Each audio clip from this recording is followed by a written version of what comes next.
बंगाल में पहली कैबिनेट में सीए आएगा, तमिलनाडु में पहली कैबिनेट से सीए चले जाएगा, और आसाम में मुझे कुछ नहीं समझ में आ रहा क्या करूं। दूसरी बात, रूपा गांगुली जी कितनी दुखी थी, मेरे से उनका दुख ही नहीं सहा जा रहा। उन्होंने कहा हिंदू कहाँ जाए, उसी थर्मोमीटर से राहुल गांधी जी का दुख मेजर किया, कितना दुखी है राहुल बीच में मत बोलो, जोकर नो जोकर।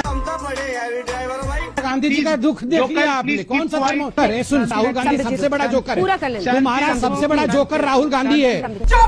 अजमल जी की बात करी, संबित भैया, अजमल जी के साथ आप चुनाव लड़े और डिस्ट्रिक्ट काउंसिल का अभी 2 साल पहले उनकी गोद में बैठे थे कि चरणों के नीचे छुप के बैठे थे, उनके वोट लेके आपके लोग राज्यसभा पहुंचे। हम कोई चुनाव अजमल के साथ हम कोई चुनाव अजमल के साथ नहीं लड़े हैं, बदरुद्दीन के साथ नहीं लड़े हैं, ये ओवैसी के साथ भी थे, बदरुद्दीन अजमल नाम है उनका।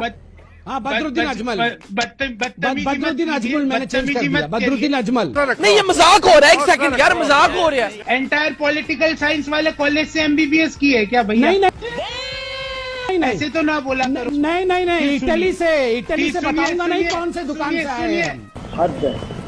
लेकिन मैं पूछना चाहता हूँ, ये देखिए प्रधानमंत्री और संबित पात्रा जी जहां भी जाते थे मैं शुरू से सुनता था ये बाप बेटे की सरकार है, ये माँ बेटी और बाप ने जम्मू कश्मीर को लूट लिया, सत्ता की हवस और भूख उन्हीं के साथ सरकार बनाकर मिटाई। वेस्ट बंगाल जाते थे, भाग मुकुल भाग, सीबीआई आ रही है, बोले शारदा नारदा में लूट लिया, वो हेमंतो बिस्वा शर्मा, वो मुकुल रॉय, उनको शामिल कर लिया, उससे पेट नहीं भरा तो उसके ब्रांड एम्बेसडर मिथुन चक्रवर्ती को इन्होंने ले आए। तो आज हम कर रहे हैं बातचीत नए कोबरा से।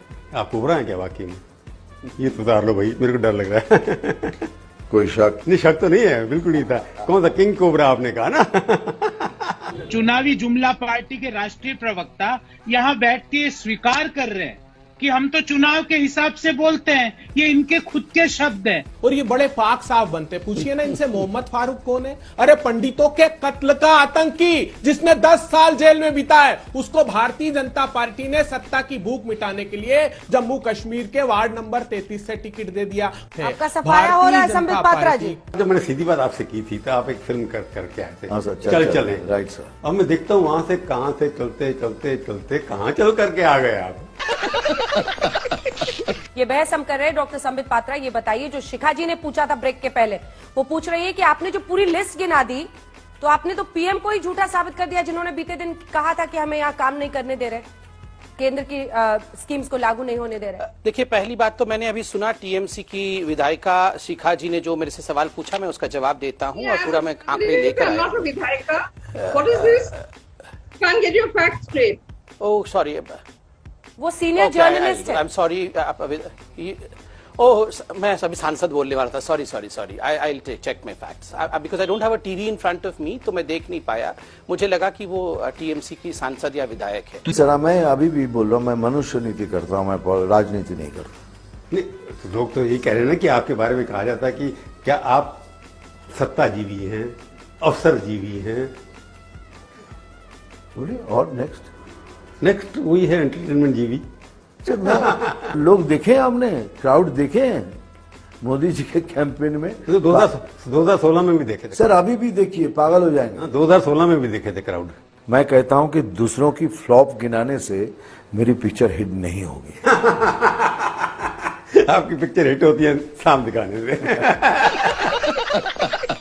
आप ये तो मानेंगे कि आप राजनीतिक खिलाड़ी नहीं है? नहीं सर, बिल्कुल नहीं। क्योंकि मैंने देखा 2 साल आप राज्यसभा में रहे, आपकी 10% अटेंडेंस। नहीं सर, मैं नहीं समझ पाया। फ्रैंकली, आप फ्रैंक है, will you admit you are a failed politician ना? I am not a politician, failed क्या है, पॉलिटिशियन ही नहीं हूँ। बड़ी जल्दी मान गई ये बात। आप जो आए हैं इसके अंदर मोदी जी के फॉलोअर बनकर के आए या बीजेपी के फॉलोअर बनकर? मैं मोदी जी के फॉलोअर ज्यादा हूँ और बीजेपी के साथ अभी जुड़ा हूँ, तो आई विल लर्न मोर। ये सब हिंदू खतरे में बीजेपी का जो नारा है, आप तो बंगाल कल्चर के, आपको लगता है मैं एक बात बोलूं, पोलराइजेशन ठीक है? मैंने सुना नहीं शायद, चलिए आपकी बात मानता हूं, लेकिन ये बंगाल नहीं था हमारा। ये बंगाल में ये राइट्स, ये सब, या आज जो एक वातावरण बन चुका है, इट इज सो स्कैरी, मतलब you can feel that in the air. ये हिंदू मुसलमान सब एक साथ बहुत प्यार से रहते थे, बिल्कुल, and suddenly it has been, ऐसा लग रहा है कि ये उधर, ये हम इधर, हमको बात समझ में नहीं आ रही। ये किसने शुरू किया?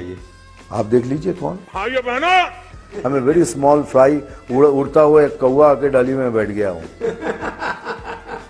कौवा काटता भी है। किसने कहा कौवा काटता है? झूठ बोले तो कौवा काटता, झूठ बोले। कोई पॉलिटिकल सारे सच बोलते हैं क्या? नहीं। आप हमारे स्टूडियो में आए, बहुत बहुत धन्यवाद। अभी आपसे बात करके आप भी कमाल हो रियली। क्या सुप्रिया जी, आप ये नहीं मानेंगे कि भाई राजनीति है और कोई भी राजनीतिक दल हो, आप हो, टीएमसी बीजेपी हो, लेफ्ट हो, वो भाई जीतने के लिए चुनाव लड़ रहा है ना, तो जहां उसे मौका मिलेगा वहां वो कोशिश करेगा कि ज्यादा से ज्यादा लुभा लें। लेकिन क्या आप ये मानती हैं सुप्रिया जी कि हाँ, पीएम मोदी ने मतुआ समुदाय को साधने की बांग्लादेश से कोशिश की है और ये गलत है? और अगर ये गलत है सुप्रिया जी, तो क्यों? सीधे सीधे तौर पर नाम तो नहीं लिया, वहां से उन्होंने वोट तो नहीं मांगे। अगर वोट मांगते तो बात अलग होती, या ये वोट मांगने समान ही आप इसे मानती हैं? एक तो आपने पहले ही प्रेज्यूम कर लिया कि मैं इसको गलत ही कहूंगी, चलिए मैं गलत ही कह देती हूं। मेरा ये मानना है विरोधी प्रधानमंत्री नहीं, ऐसा नहीं है, हम लोग उस तरह की राजनीति करते नहीं है। जहां पर वो ठीक करेंगे उसको ठीक कहेंगे। मेरी दो चीजें मानना है। 3.5 मिनट के बोलने के बाद भी उन्होंने कहा असल बात नहीं बोल पाई, मैं 2 मिनट में आपको असल बात बोल देती हूँ। Thank you. प्रधानमंत्री कोई भी मौका राजनीति के लिए नहीं छोड़ते, यहां तक कि वैक्सीन लगाने वाला मौका भी नहीं छोड़ते। उसमें भी केरल और पुदुचेरी की नर्सेस थी, ये उनके पीएमओ ने पत्रकारों को बताया। असम का गमछा था, ये हम सब लोगों ने देखा।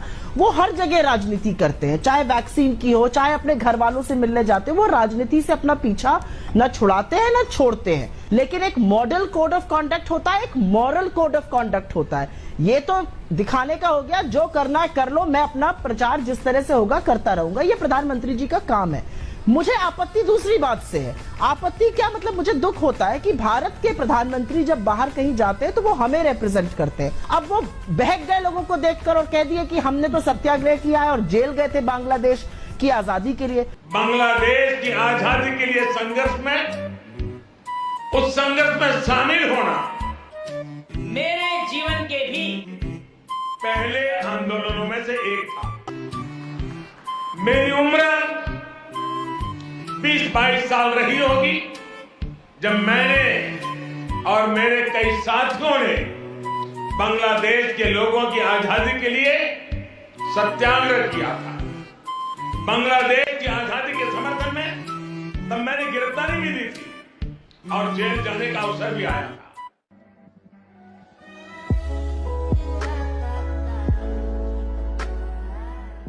यानी बांग्लादेश की आजादी के लिए जितनी तड़प इधर थी, उतनी ही तड़प उधर भी थी। चल झूठा। फ्लैशबैक। तो ये सारे नए नए अनुभव होने लगे। हिमालय की दुनिया में चल पड़ा, बहुत कुछ भटका, बहुत कुछ घुमा, दुनिया देखी, और ये सब 18-20 साल 22 साल की उम्र में ही करता रहा मैं। क्या बोला तूने? हिमालय की दुनिया में चल पड़ा, बहुत कुछ भटका, बहुत कुछ घुमा, दुनिया देखी, और ये सब 18-20 साल 22 साल की उम्र में ही करता रहा मैं। ये बिक गई है गवर्नमेंट। भाई हिंदुस्तान तो बांग्लादेश के साथ खड़ा था। इंदिरा जी ने तो 2 टुकड़े कर दिए थे पाकिस्तान के, और बांग्लादेश की उत्पत्ति हुई थी। अमेरिका के दबाव तक की चिंता नहीं करी थी। तो आपको जेल किसने भेज दिया था? मोदी जी। बहक कहाँ जाते हैं, कहाँ कहाँ की बातें करने लगते हैं। मुझे ऐसा लगता है प्रधानमंत्री पद की एक गरिमा होती है। वो गरिमा और वो नैतिकता कहती थी कि वो सिर्फ जाते 50वीं वर्षगांठ अटेंड करके आ जाते, लेकिन मोदी जी राजनीति कभी छोड़ते नहीं है जी। मैं सिर्फ इतना जोर निवेदन करती हूँ प्रधानमंत्री जी से कि थोड़ा सा इतिहास से वास्ता रखिए, इतिहास से पलड़ा मत झाड़िए और ऐसी बातें मत बोलिए जो